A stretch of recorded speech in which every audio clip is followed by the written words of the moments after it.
Hadirin Allah muliakan, kita sedang berada di penutupan bab durhaka kepada orang tua, dan pada pertemuan yang lalu kita sudah bahas kesimpulan yang pertama bahwa salah satu tujuan pendidikan di dalam Islam, tujuan kajian, tujuan majelis taklim, tujuan membaca kitab-kitab para ulama, itu diantaranya yang paling pokok adalah akhlak yang mulia, agar kita berubah hadirin dari waktu ke waktu, agar sikap kita lebih baik, agar attitude kita lebih baik, agar cara kita bicara lebih baik, agar tindak tanduk kita lebih terarah, sehingga kita benar-benar bisa menjadi pribadi yang berakhlak dengan siapapun.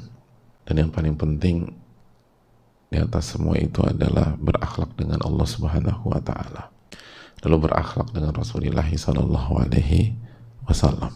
Dan kita tahu bicara tentang masalah akhlak ini nggak mudah. Ada 3 hal yang harus dipenuhi dan harus dimiliki, sebagaimana penjelasan para ulama. Dan 3 hal ini adalah kesimpulan dari bab kita di saat ini, bahkan bab sebelumnya dan sebelumnya. Kalau 3 hal ini nggak ada, maka kita nggak akan bisa bertutur kata yang baik, tidak akan bisa memilih kata atau diksi, nggak akan bisa amanat, nggak akan bisa baik sama orang, nggak akan bisa birrul walidain, dan kita justru akan durhaka kepada orang tua. Kita nggak akan bisa silaturahim, karena 3 hal ini tuh dasarnya akhlak yang mulia. 3 hal ini tuh dasarnya akhlak yang mulia. Dan sebaliknya, kalau kita punya 3 hal ini, maka akhlak yang mulia akan terwujud dan terrealisasikan.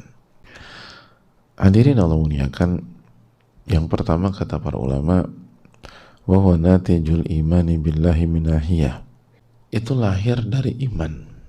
Yang pertama itu iman, kata para ulama. Kalau iman kita nggak ada, kalau iman kita kurang, maka akhlak kita pun akan terjun bebas. Nabi kita alaihi salatu wassalam bersabda, man kana yu'minu billahi wal yawmil akhir falyaqul khairan aw liyasmut. Barang siapa yang beriman kepada Allah dan hari akhir, hendaklah berkata baik atau diam. Lihat bagaimana korelasi iman dengan lisan, bagaimana hubungan connecting antara iman dengan tutur kata, dengan ucapan. Semua tentang itu hadirin sekalian. Yang menentukan apa kata yang kita pilih, kalimat apa yang kita gunakan, intonasi, tinggi rendahnya volume suara atau nada bicara, itu tuh iman. Lalu Nabi SAW melanjutkan, wa man kana yu'minu billahi wal yawmil akhir falyukrim jarah. Barang siapa yang beriman kepada Allah dan hari akhir, maka hendaklah dia memuliakan tamunya, memuliakan tetangganya. Lagi-lagi Nabi kita SAW menjelaskan hubungan erat antara iman dengan akhlak yang mulia, yaitu memuliakan tetangga. Jadi imanlah yang menentukan apakah kita baik atau enggak sama tetangga kita, ramah apa enggak sama tetangga, jaga tetangga apa enggak, ganggu tetangga atau enggak. Itu tentang iman hadirin. Itu kata Nabi kita alaihi salatu wassalam. Lalu berikutnya Nabi kita alaihi salatu wassalam menyampaikan, wa man kana yu'minu billahi wal yawmil akhir falyukrim dhaifahu. Barang siapa yang beriman kepada Allah dan hari akhir, maka hendaknya dia muliakan tamunya. Lagi-lagi memuliakan tamu, bersikap baik sama tamu, menjamu tamu, welcome dengan tamu.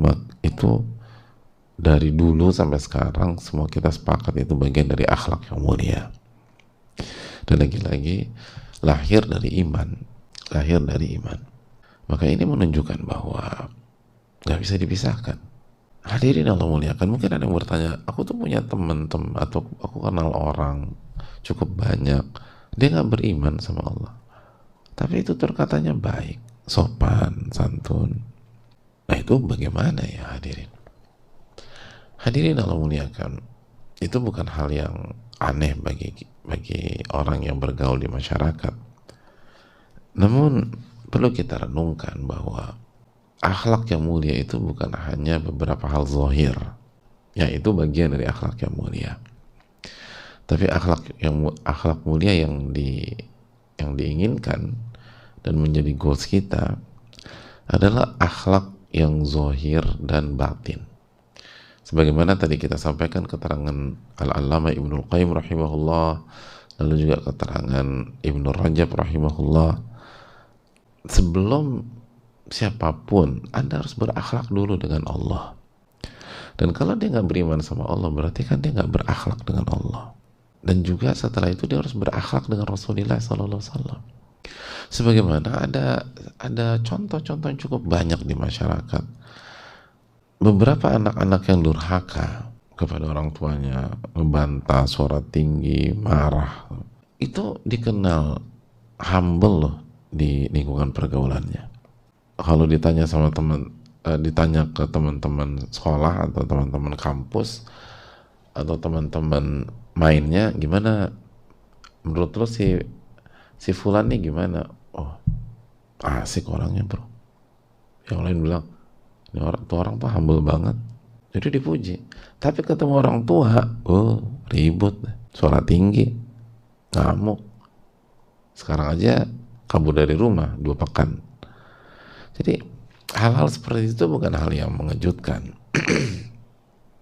Nah, pertanyaannya bagi standar orang baik, orang yang bertakwa, bahkan standar norma timur di Indonesia lah, ketika anak itu baik sama sebagian temannya tapi kasar sama orang tua, lalu menghardik orang tua, kabur dari rumah, demanding ke orang tua, tapi nggak menunaikan hak orang tua, apakah orang-orang seperti ini dinobatkan atau mendapatkan titel orang yang berakhlak mulia? Saya rasa jawabannya tidak.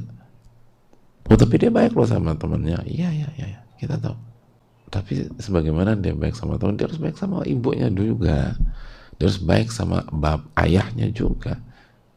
Nah kalau ini kita sepakati, lalu bagaimana dengan orang yang nggak beriman sama Allah Subhanahu Wa Taala, orang yang nggak nurut dan nggak mengikuti Rasulullah alaihi salatu wassalam? Maka hadirin ini masalah iman ini penting.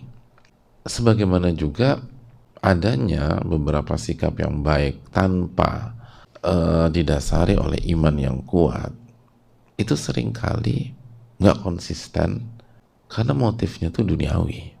Seringkali inkonsisten karena motifnya duniawi. Artinya ada orang tuh bisa ramah santun saat bekerja, karena memang pekerjaannya itu harus menuntut dia untuk baik, santun, ramah sama banyak orang, sama customer, sama klien, sama dan lain-lain. Tapi begitu keluar dari jam kerja, beda lagi nih orang.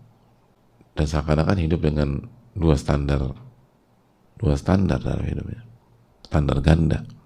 Jadi nggak ramah banget. Kenapa? Karena sekali lagi kalau dia nggak ramah, dia nggak dapat pembeli.